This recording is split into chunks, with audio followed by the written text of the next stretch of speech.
잘 오셨습니다. 인사합니다. 잘 오셨습니다. 주의 이름으로 사랑합니다. 인사하겠습니다. 주의 이름으로 사랑합니다. 할렐루야. 오늘도 좋은 일이 있을 겁니다. 인사하겠습니다. 오늘도 좋은 일이 있을 것입니다. 예, 기대하시기 바랍니다. 우리는 어떤 감동에 눈물을 흘릴 때가 있지요. 즐거움에 겨워서 행복을 나눌 때 눈물을 흘릴 때가 있습니다. 기쁨의 눈물이지요. 우리는 눈물이 항상 좋지 않을 때만 눈물을 흘리는 것 같은데 그 눈물이 기쁨의 눈물도 있습니다. 진정한 눈물이 주님으로부터 기쁨으로 흘러넘치는 우리 모두가 되기를 주의 이름으로 축복합니다. 예, 하나님은 우리를 감격하게 하였어요. 그 감격은 무엇일까요? 가장 큰 것은 우리가 구원의 감격입니다. 구원이라고 하는 건 뭘까요? 건져냈다는 겁니다. 빠져가는데 또 쓰러져 가는데 휩쓸려 가는데 우리가 이제 장마철이 오면 홍수에 대한 부분들을 생각할 수 있습니다. 하천에 물이 범람함으로 말미암아 그 물살이 깊은 물속을 들여다보면 겉과 속은 다릅니다. 우리가 외면적으로 보면 위험이 그러한 엄청난 홍수로 인하여 많은 것들을 쓸고 지나갑니다. 그런데 그곳에 쓸고 지나갈 때 모든 것은 쓸어 지나가는 그 과정에 다 휩쓸리게 되는데 거기서 특별히 구원하는 일들이 벌어지죠. 짐승들이 떠내려가다가 거기에서 구원받아 나오는 경우도 있고 사람들도 줄을 타고 구원받는 그런 일이 있습니다. 그러면 이제 거기로부터 벗어났기 때문에 안도의 한숨을 쉬게 되는 것이죠. 구원입니다. 우리는 우리 주 예수 그리스도로 말미암아 은혜로 구원을 받았다고 하니까 이 구원이 얼마나 큰 줄을 모르고 그냥 기본이야. 구원은 기본. 이렇게 생각할 수가 있어요. 우리 주님께서는 구원을 얼마나 크기 때문에 큰 구원이라는 표현을 합니다. 히브리서에 특별히 그런 말씀이에요. 많은 사람들이 구원을 값싼 은혜로 생각하고 너무 하찮게 생각하기 때문에 이 구원이 얼마나 큰가를 표현하기 위해서 큰 구원이라고 표현해요. 큰 구원이 있고 작은 구원이 있다는 의미가 아니라 구원이 얼마나 크냐 이거예요. 뭐 구원을 주시는 하나님은 얼마나 대단하냐 이 내용들이 오늘 본문의 말씀입니다. 사도 바울은 로마서 5장에 들어서서 이러한 감격을 정말 글로 서신으로 편지로 써서 로마 성도들에게 보내고 있어요. 이 글을 쓸 때는 얼마나 신나게 글을 쓰는지 모릅니다. 우리 주 예수 그리스도로 말미암아 화평하신 우리 주 그리스도로 말미암아 우리가 평화를 누리자, 화평을 누리자 이런 이제 주님께서 우리를 구원하셨으니 우리는 안도의 한숨을 쉬고 구원받은 백성들로 기쁨을 누리자 이런 편지를 5장 1절부터 시작하면서 써내려가는 겁니다. 물론 그 전에 예수 그리스도에 대한 설명을 계속 해나가면서 5장이 시작되고 있는 겁니다. 그래서 우리 주 예수 그리스도로 말미암아 화평을 주시는 하나님 진정으로 우리 주 예수 그리스도로 말미암아 하나님께 화평을 누리자 하나님과 더불어 화평을 누리자 이런 시작을 하면서 오늘 본문의 말씀이 시작합니다. 이 구원을 주시는 하나님의 그 사랑이란 표현도 하지만 그 사랑이 얼마나 큰가를 이제 우리로 알게 합니다. 우리가 알지 못하기 때문에 알게 하는 방법은 우리 주님께서 성령 하나님을 보내셔요. 성령으로 말미암아 우리들에게 사랑을 부어주십니다. 그 사랑이 어떠한 사랑이었는가? 그 사랑으로 인하여 우리가 건짐을 받았고 구원을 받았다는 걸 알리기 위하여 5장 5절에 보면 성령으로 말미암아 우리에게 사랑이 부어졌다 이런 말씀을 하셔요. 우리 주님의 사랑이 우리 마음가운데 부어지기를 주의 이름으로 축복합니다. 사랑이 부어졌어요. 그러니까 사랑을 부어진 자로서 어떻게 이제 그 주님을 알아보냐? 성령으로 말미암아 사랑이 부어진 자들은 그 사랑의 감격에 사랑의 노래를 할 수밖에 없어요. 그러면 우리 주님의 사랑이 어떻게 우리에게 임하였을까? 6절의 말씀 보니까 우리가 연약할 때, 우리가 무기력할 때 기약대로 약속대로 하나님께서 우리를 위하여 예수 그리스도를 보내셔서 죽게 했다는 겁니다. 우리는 지금 기약대로 우리 주님께서 약속을 주시기 전에 때를 보면 연약할 때예요. 내가 무엇인가 능력이 있을 때 하나님께서 구원을 지켜주신 것이 아니라 정말 찌질로 못난 상태에 있을 때 구원을 주신 거예요. 우리가 연약할 때 예수 그리스도께서 죽으셨어요. 한쪽에. 누구를 위하여? 내 연약성을 알고 예수님께서 죽으셨다. 사랑이 그렇게 표현된 겁니다. 그것도 약속대로 우리가 무기력하여 아무것도 없고 좌절하고 실망할 때, 나는 이 세상에 나 혼자만 있는 것 같아, 아무도 없어, 누가 나를 알아준 사람이 없어 할 때, 그 시간에 주님인 저쪽에서 나를 위하여 지금 십자가에 죽으시고 또 나를 위하여 사랑을 표현하기 위하여 직접 몸을 들이신 거예요. 할렐루야. 이런 기쁨이 얼마나 놀랍습니까? 놀라지 않는 여러분들 모습 보고 내가 놀랍니다. 그리고 8절에 보면 우리가 아직 죄인 되었을 때, 내가 예수 믿고 의롭다 하심을 여기기 전에 죄인으로서 죄를 짓고 있는 그때에 우리 주님께서 그리스도를, 예수 그리스도께서 죽으심으로 말미암아 하나님 사랑을 나타냈다는 거예요. 언제요? 우리가 죄인 되었을 때. 죄인들이 하는 일이 뭐예요? 죄인이라는 정체성이 뭡니까? 말 그대로 죄를 짓는 거예요. 죄를 지으면 그 뭐라고 했죠? 그 죄를 짓는 대가가 사망의 수고료를 줘요. 죽음을 줘요. 죽어버렸어요. 이미 죽어가고 있는 것이 아니라 죽어버렸는데, 죽어버리면 반응을 못 하잖아요. 이미 우리 인간은 하나님께서 아담 안에 있는 모든 자는 죽었다 선언했어요. 생물학적으로 꿈틀거리는 것을 우리는 살았다고 이것 갖고 하나님 살았잖아요 이렇게 하는 것이 아니에요. 하나님이 진단은 하나님과 떨어져 버리면, 하나님과 결별을 되어버리면, 하나님 관계가 깨지면 죽었다 선언한 거예요. 죽었기 때문에 사망이 오는 거예요. 흙은 흙으로 돌아가고, 우리는 모든 것이 움직일 수 없는 완전한 반응도 못하는 죽은 상태예요. 에스겔 골짜기 마른 뼈같이. 물기도 없어요. 가능성도 없어요. 이미 죽었어요. 죽어서 바싹 말른데 반응할 수 있어요?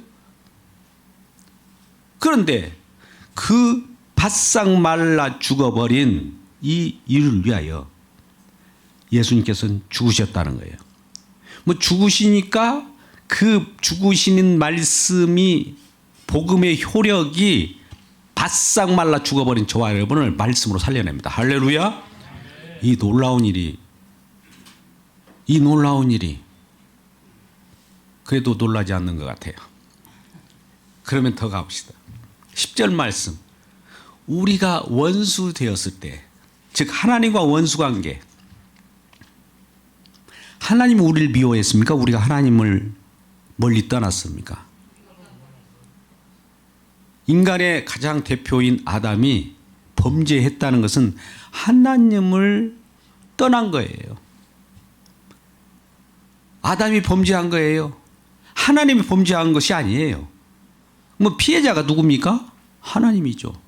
가해자가 아담이에요. 그런데 피해자가 아들 예수 그리스도를, 독생자를 보내서 그를 죽으심으로 원수된 관계가 화목관계가 됐다는 거예요.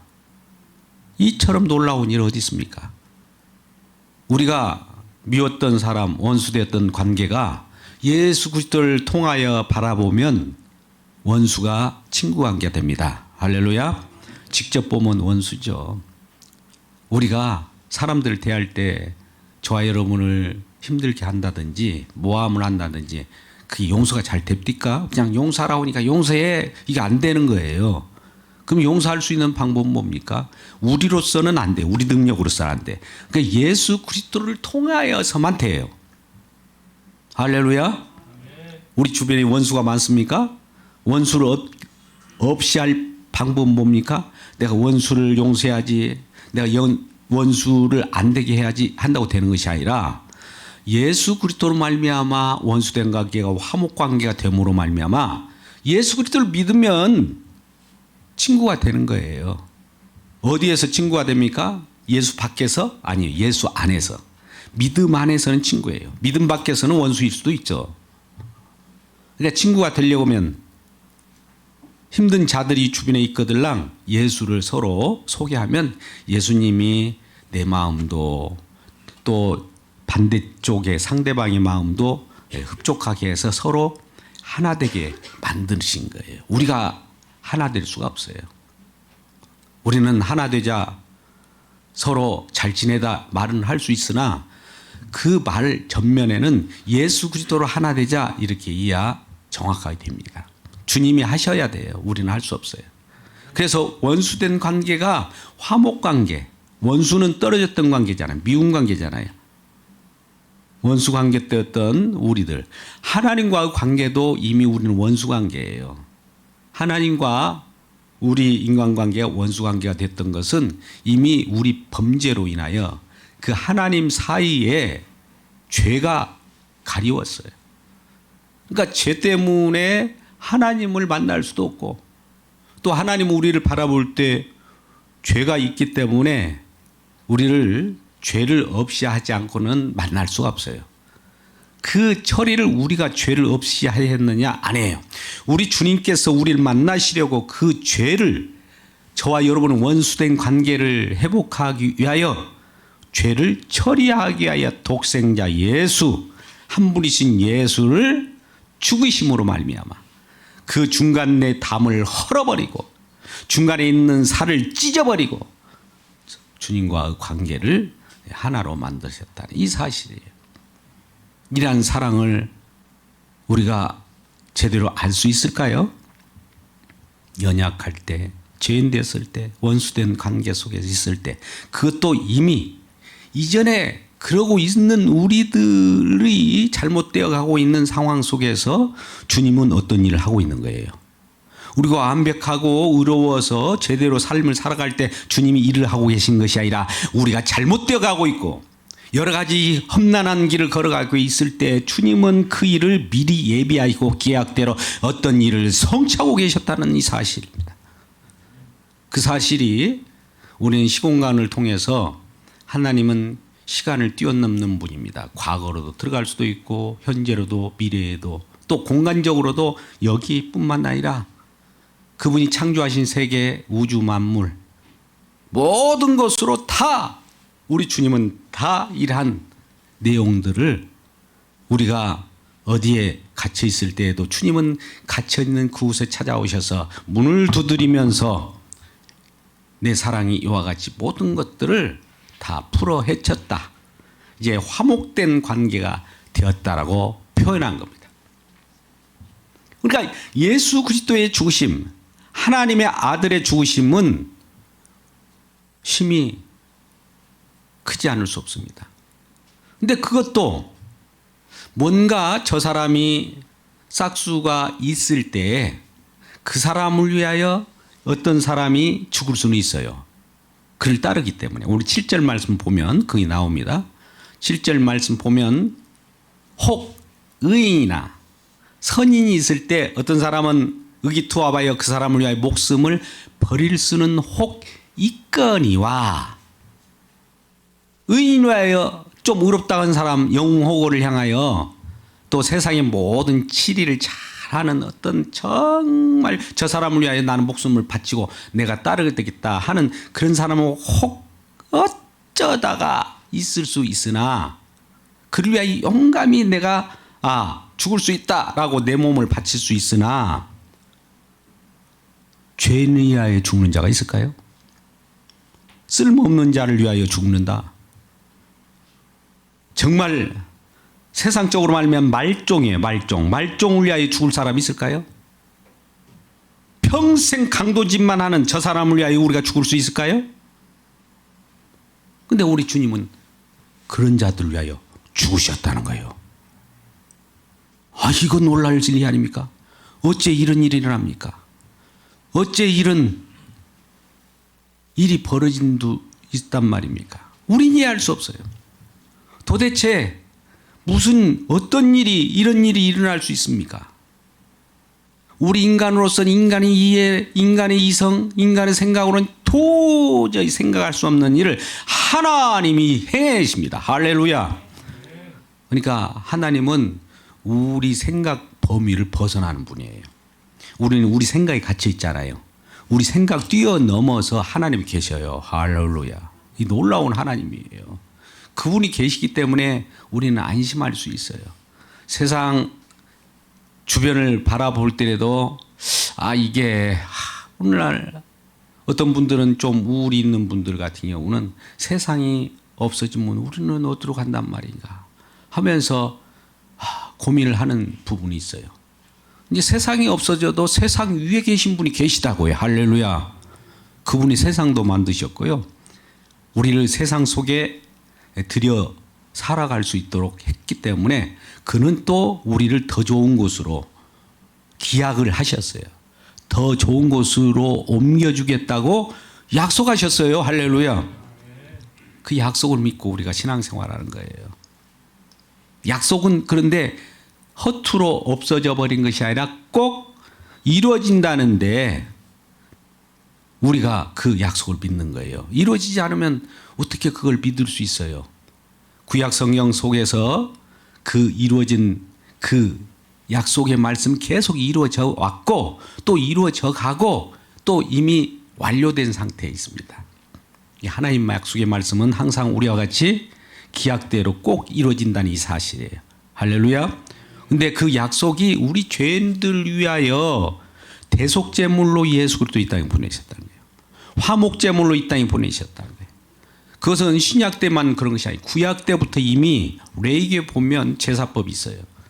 제사법이 있는데 화목제물로 하나님께 드리라 이런 말씀이 있어요. 화목제물이라는 것은 짐승을 깨끗한 짐승을 잡아와서 그에게 죄를 정하고 또 제물로서 하나님 앞에 드려지면 제사장과 제물을 가지고 와서 하나님께 드린 제물을 하나님께서는 받으시고 그 제물을 다시 돌려서 제사장과 백성들과 그 제물을 가져온 자들과 함께 먹을 수 있도록 내어주는 거예요. 화목제물입니다. 할렐루야. 하나님 받으시고 하나님께 다시 내어주는 거예요. 이런 제사가 있었기에 우리 주님께서는 우리 하나님께서는 화목제물로 그 예수 그리스도를 받으시고 다시 화목제물로 예수 그리스도를 우리 앞에 내어놓습니다. 화목제물인 예수 그리스도의 살과 피를 먹으라고 내어놓습니다. 할렐루야. 살과 피를 먹고 마시는 관계가 화목관계예요. 살과 피는 뭡니까? 이렇게 묻는다면 살과 피가 어디로부터 왔어요? 말씀이 육신된 분이 누구예요? 예수 그리스도이죠. 예수 그리스도 그 인격과 사역 그 자체가 우리의 살과 피가 된단 말이죠. 누가복음 20장 22절 누가복음 22장 20절 누가복음 22장 19절 20절 말씀 보면 성찬 예식으로 담아주었어요. 예수님께서 돌아가시기 전에 제자들과 함께 성찬 예식을 가합니다. 이것은 내 살이니 이것은 내 피니 내 죽음을 기념하라 하면서 살과 피를 마시게 합니다. 뭘 기념하라고요? 내 죽음을, 내 대속의 죽음을. 내가 왜 죽었는가? 주님이 왜 죽으셨을까요? 우리를 구원하시기 위하여. 우리가 죽어야 되는데 주님 대신 죽어주셨다는 거예요. 이 놀라운 사건이 어디 있어요? 예수께서 제물로 드리심으로 말미암아 우리가 거룩함을 입어버린 거예요. 히브리서 10장 10절. 한쪽에서는 저쪽에서 예수님 무슨 일을 하셔요? 제물로서 십자가에서 절규하며 엘리 엘리 라마 사마따니 주여 나를 받으소서. 그러고 계시는 그 상황 속에서 이쪽에는 우리가 거룩함을 입어버린 거예요. 속된 죄인된 연약한 원수된 우리가 하나님과 관계가 회복되어 버린 거예요. 화목이 되어버린 거예요. 마태복음 5장 9절 말씀 보면 화평케 하는 자는 복이 있나니 그를 하나님의 아들이라 칭함이라 이런 표현하죠. 화평케 하는 분이 장차 올 건데 그가 하나님이 아들이라 칭한대요. 마태복음 5장 신약 성경이라도 마태복음 5장 9절 말씀이 언제 이루어진지 아십니까? 십자가에 예수님께서 돌아가실 때 과연 하나님의 아들이었다. 그 화목제물 때문에 그가 화목케 하시는 하나님의 아들 맞다. 이 산상수훈 속에서 말씀하신 말씀이 이루어지는 현장이에요. 다 이루었다라고 하는 그 현장 속에 들어있는 거예요. 죽음 속에는 다 이루신 거예요. 이러한 일이 있을 때 우리가 얼마나 놀라지 않을 수 없냐 이 말이에요. 우리가 왜 놀라지 않을 수가 있느냐? 다 놀랄 수밖에 없어요. 이런 일이 어떻게 이 세상에 이런 일이 벌어질 수 있을까? 인간으로서는 할 수 없는데 하나님은 하시는구나. 이것을 우리가 생각해 봐야 합니다. 그래서 우리 로마서 또 이제 9절 말씀 보면 이 구원이 어떤 구원이냐? 피로 인하여 구원이다. 여러분 생각해 보세요. 피라고 하는 것을 볼 때 구원이 이루어졌다고 했어요. 로마서 오늘 5장 9절 말씀의 내용입니다. 그 설명하고 있어요. 피로 인하여 구원을 얻었다. 피라는 건 뭐예요? 누가 지금 어떤 형벌을 받은 상황 아닙니까? 피를 흘렸다는 것은 누군가가 지금 대신 어떤 형벌을 받은 거예요. 가장 잔인한 형벌이 뭔지 아십니까? 그 당시는 십자가의 형틀에 박히는 거예요. 피를 흘리는 거예요. 살을 찢기는 거예요. 피로 말미암아 우리가 의롭다. 여김을 받아. 의롭다라고 의롭지 않지만 이건 죄인이에요. 이건 연약해요. 이건 원수된데 정말 원수된 우리가 흔히 말하듯이 미운 자식, 미운 놈 떡 하나 더 준다고. 미운 놈이면 우리는 한 대 이렇게 해야 하잖아요. 근데 떡을 줘버려요. 우리들도 이런 본보기가 있기를 주의 축복합니다. 자식이 애를 먹입니까? 정말 한 대 이렇게 하고 싶습니까? 떡을 주십시오. 할렐루야. 네. 그 정도로 용서의 마음이 있다는 거죠. 우리는 잘 할 수 없는데 우리 주님 그렇게 하셨다는 거예요. 피로 말미암아 구원을 얻었다라고 하는 것은 이 구원이 진노, 하나님의 진노 속에서 구원이에요. 진노는 어떻게 나타납니까? 피로 나타나요. 하나님 우리가 죄를 지면 그걸 간과하지 않습니다. 하나님은 뭐 죄를 져도 우리를 그냥 내버려 둘 거야. 이렇게 하는 것이 아니에요. 그 죄 용서의 그 원천은 누군가 죽었기 때문에 용서하는 거예요. 할렐루야. 우리는 무조건 용서받을게요. 나 용서해 주세요. 아니에요. 예수님이 잔인하게 죽어가요. 하나님의 진노를 받았단 말이에요. 진노의 잔을 그 잔을 받았기 때문에 여기서 용서받을 수 있는 거예요. 누가 하나님을 값싼 은혜라고 합니까? 누가 하나님 구원을 이렇게 가볍게 여길 수 있습니까? 진노 속에서 구원인데 애굽을 한번 생각해 보자고요. 구약 성경에 출애굽을 보면 장자 재앙이 있습니다. 애굽에서 이스라엘 백성을 꺼내올 때 이스라엘 백성들은 애굽에 딱 눌러붙어 가지고 400년 동안 살았어요. 그러면 거기서 야 나오라, 구원의 주님께서 부른다, 그 애굽에서 나오라, 나올 수 있을까요? 10가지 재앙을 하나 둘 셋 나와, 빨리 안 나와, 넷 다섯 여섯 안 나와, 일곱 여덟 아홉 안 나와, 10 장자재앙으로 꽉 눌러버리면 이 바로를 강팍해서 거기를 눌러버리니까 거기서 찢어져서 나오는 거예요. 우리가 이 땅에 우리는 들어붙어 있어요. 딱 이렇게 들어붙어 있다고. 그럼 하나님이 이걸 찢어버립니다. 찢어버려요. 왜? 세상에 둘러붙어 있지 말라는 거예요. 이렇게 찢어질 때 이 세상과 이 하나님 백성이 이렇게 구별되면서 나와요. 그 찢어지는 중간에 어린 양의 피가 낭자하게 진노를 받고 피를 흘렸다는 이 사실이에요. 우리가 세상으로부터 스스로 나올 수 있습니까? 안 돼요. 예수님의 진노의 잔이 피로 그 장자양 어린 양의 피를 뿌렸을 때, 그로부터 분리될 때, 이 세상은 내가 살 곳이 아닌구나를 알아요. 그래서 내가 이렇게 분리된 삶, 구원받은 백성이 세상 속에서 그러면 세상은 하나는 지금 떠나갑니다. 분리됐기 때문에 멸망에 불타요. 불탄 데에서 나는 구별된 나는 누군가 나를 저로부터 구별시켜주는 그 피가 있었구나.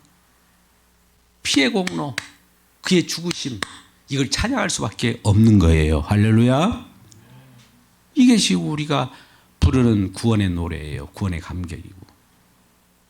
그냥 예사로 우리가 그와 같이 있는 것이 아닙니다.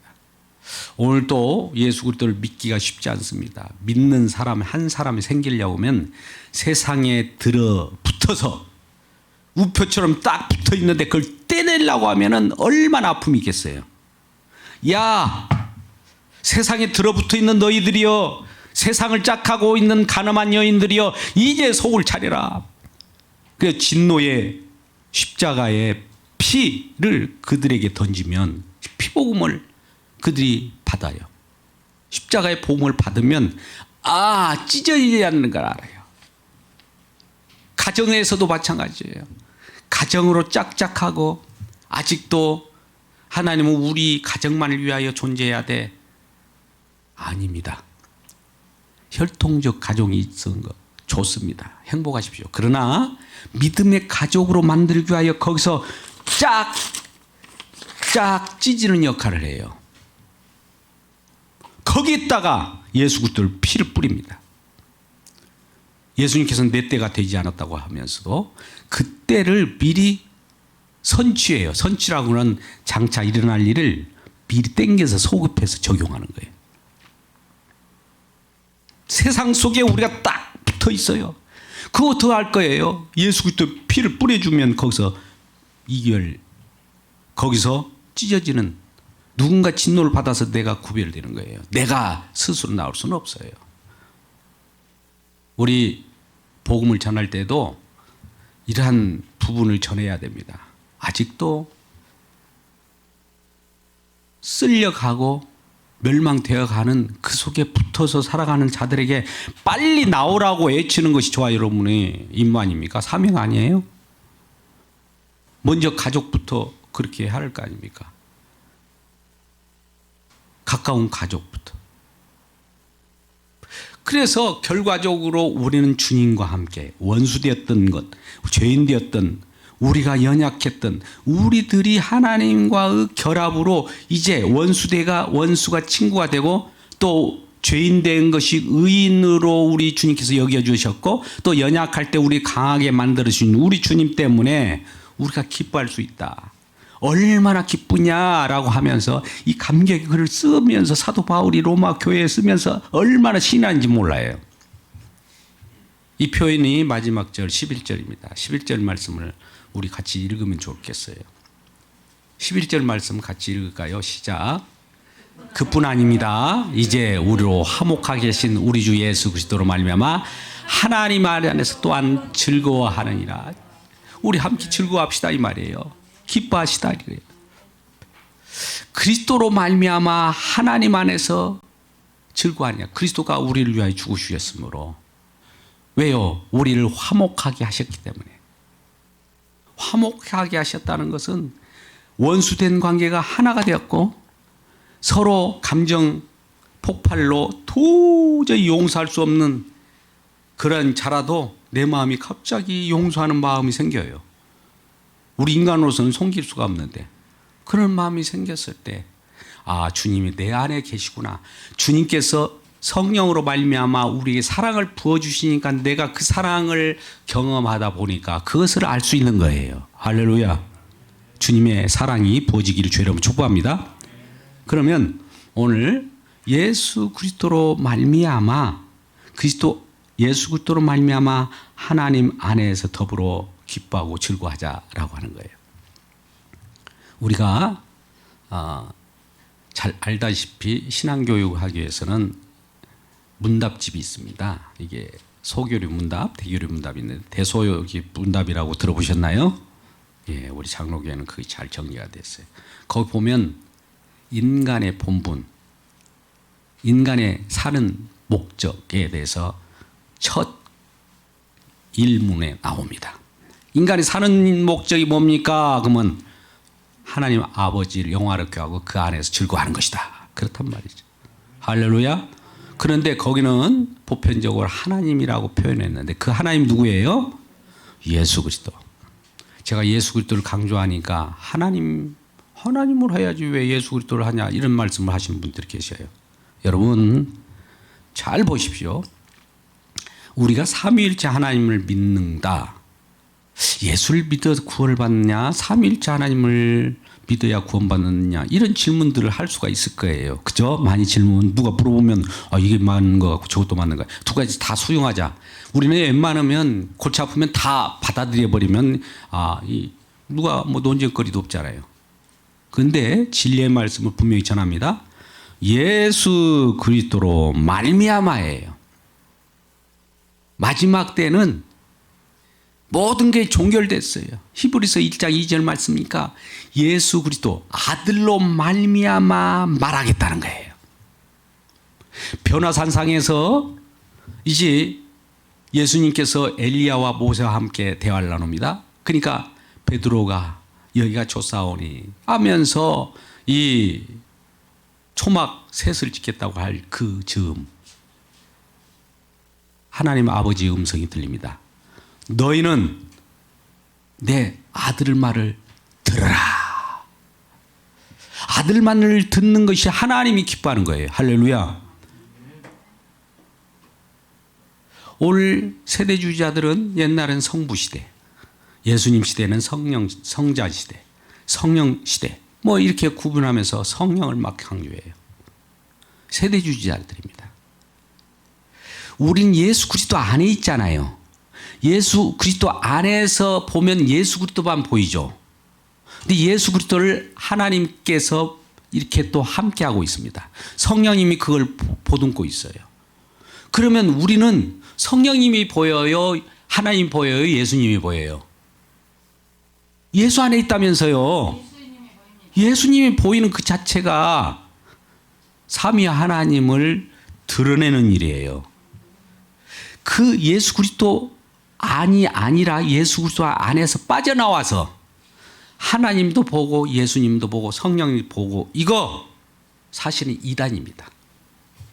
근데 베푼 그냥 빠져나왔고 예수 안 믿고 흔히 하는 소리를 하고 있어요. 사도 바울은 그리스도 안에서 순종하라. 그리스도 안에서 기뻐하라. 그리스도 안에서 지금 그리스도 아니잖아요. 그리스도 안에 있으면 안에서 보이는 건 뭐만 보여요? 다 예수만 보이는 거예요. 예수만. 뭐 하나님 어디 있냐? 예수님 위에 하나님과 더불어 하나 되어 있어요. 성령님 어디 계실까요? 그 끈을 지금 붙잡고 있는 분이 성령이셔요. 그러니까 우리는 성령님이 아니라 하나님이 아니라 예수님 이 자체가 성령 하나님께도 영광이 되고 아버지 하나님께도 영광이 되고 우리 주님께도 영광이 된다는 이 사실을 기억하시길 주의 이름으로 축복합니다. 이 질문이 너무나 많아요. 이 질문을 많이 받았기 때문에 제가 말씀합니다. 왜 우리 예수 그리스도로 말미암아 하나님께 영광이 되는 거예요. 아버지 하나님은 예수님이 우리 주 마지막 아들이 기뻐하는 그 모습을 보고 기뻐하는 거예요. 세례요한이 이 땅에 예수님이 오셨을 때 세례를 줄 때 하늘의 음성이 때 기뻐하는 아들이요 내 사랑하는 아들이요 내 기뻐하는 자라 하면서 기쁨을 예수 그리스도를 표현했다고요. 그러니까 예수님을 우리가 쫓아가는 이 자체를 아버지가 좋아해요. 성령님도 좋아하고. 이게 그리스도 중심입니다. 그리스도 중심으로 우리 주님을 바라볼 때 삼위 하나님이 만족하셔요. 그리스도를 통하여 우리가 모든 영광을 하나님께 돌린다고 하잖아요. 그때 그리스도를 통하여만 하기로 창세 전에 왜 이런 일이 벌어지냐? 이 세상을 조성하기 전에 삼위 하나님이 예수, 이 땅에서는 예수로만 영광 받아서 우리 모두가 영광 받기로 하자. 이렇게 작정을 했단 말이에요.